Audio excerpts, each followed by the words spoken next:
semuanya, Assalamualaikum. Kembali lagi di video reaction saya kali ini guys. Oke, mudah-mudahan semuanya sehat selalu. Nah, kali ini saya mau tengok video pembahasan tentang ini ya. Indonesia temukan tanaman yang bisa diolah menjadi emas. Wow. So, jangan lama-lama lagi, mari sama-sama tengok video ini. Let's go.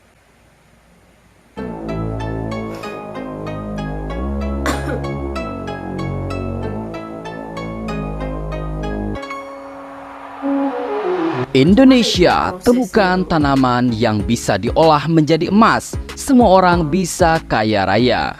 Tanaman diolah menjadi emas. Gimana tuh?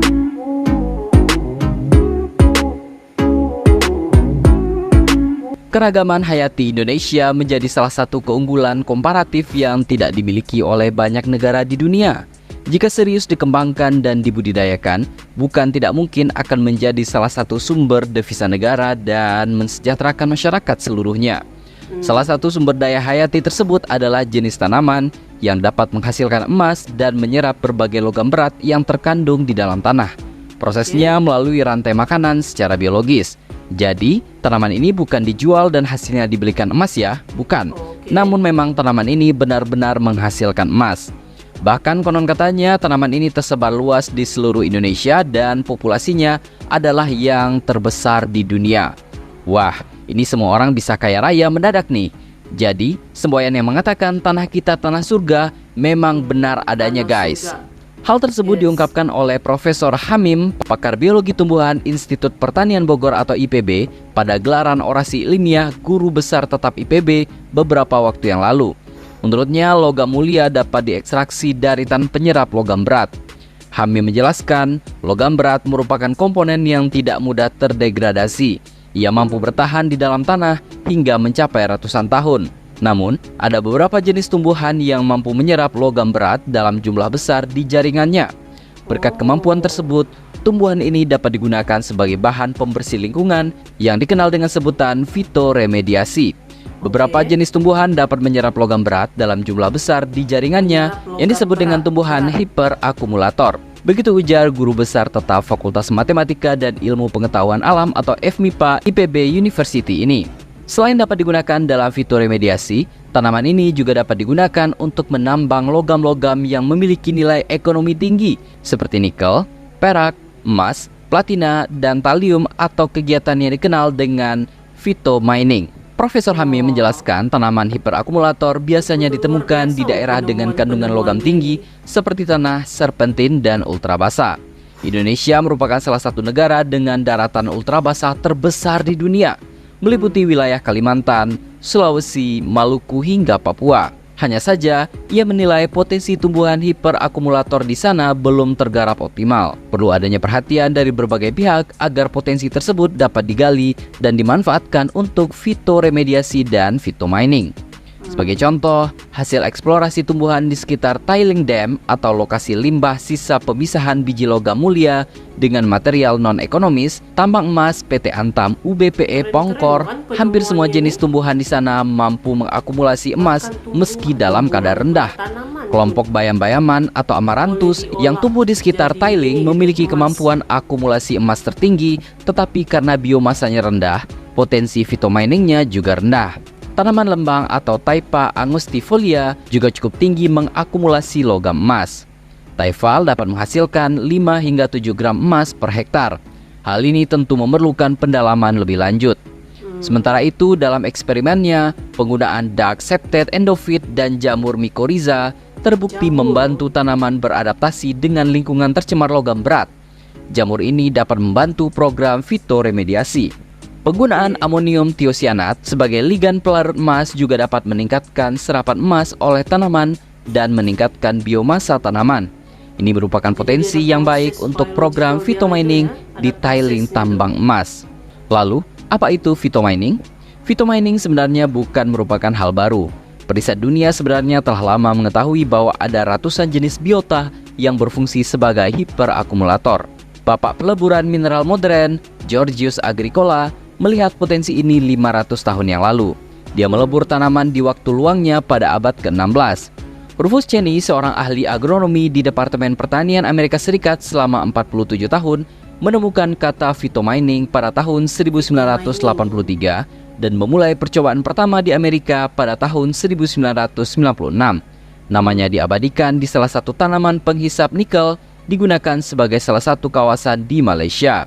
Robert R. Brooks dan Michael F. Chambers, dua peneliti dari Departemen Ilmu Tanah Massey University, bersama Larry Jenick dan Brett H. Robinson, peneliti asal Nevada, Amerika Serikat, menyebutkan dalam paper bertajuk Phytomining yang terbit di jurnal Cell Press tahun 1998, menyebut bahwa sebagian besar logam memiliki batas konsentrasi 1 gram per kilogram atau 0,1% massa kering, kecuali zinc 1%, emas 1 ppm atau 1 gram per ton, dan kadmium 0,01%. Dalam penelitiannya, mereka juga menyebutkan bahwa sebagian besar tanaman tersebut dapat mengumpulkan nikel. Robert dan kawan-kawan menyebut bahwa terdapat 300 spesies yang merupakan hiperakumulator nikel. Proyek pertama phytomining dilakukan oleh Biro Pertambangan Amerika Serikat di Reno, Nevada, menggunakan spesies Streptanthus polygalides yang banyak ditemukan di wilayah tersebut untuk mengakumulasi nikel. Penelitian ini dilakukan di situs dengan kandungan nikel 0,35% dalam tanah. Angka ini jauh di bawah standar industri penambangan. Dia pun menyebutkan bahwa penambang dengan tanaman dapat memperoleh keuntungan hingga $513 Amerika Serikat per hektarnya. Penelitian yang mirip juga dilakukan di Italia dengan menggunakan jenis spesies lain dan mampu menghasilkan nikel sebanyak 96 kg per hektar dalam wilayah yang mengandung 0,8% nikel. Selain tanaman yang menghasilkan emas, ternyata juga ada tanaman yang dipercaya bisa memberikan keberuntungan bagi pemiliknya.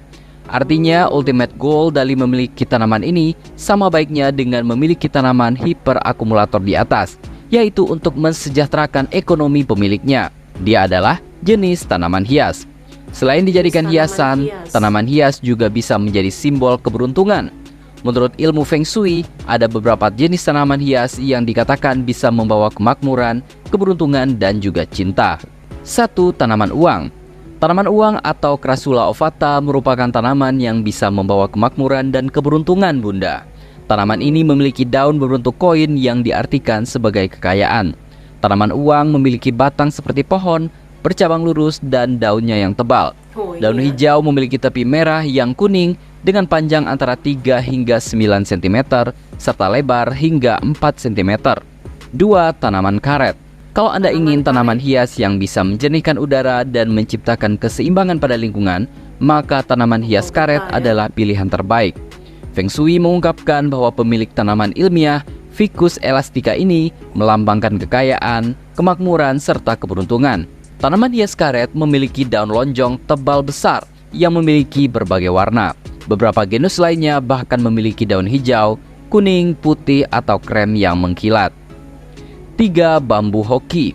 Bambu hoki atau Dracaena sanderiana dikatakan sebagai tanaman hias yang bisa memanggil keberuntungan ke dalam rumah. Tak hanya itu, tanaman ini juga bisa melambangkan kebahagiaan dan kemakmuran.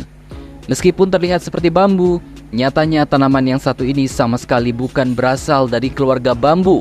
Batang bambu hoki memiliki daging lurus yang bisa menumbuhkan daun. Bambu hoki biasanya dijual di wadah kaca atau pot dengan baru atau air. Anda bisa merawat bambu hoki dengan benar, baik di dalam air ataupun tanah. Mereka juga sangat mudah untuk dirawat.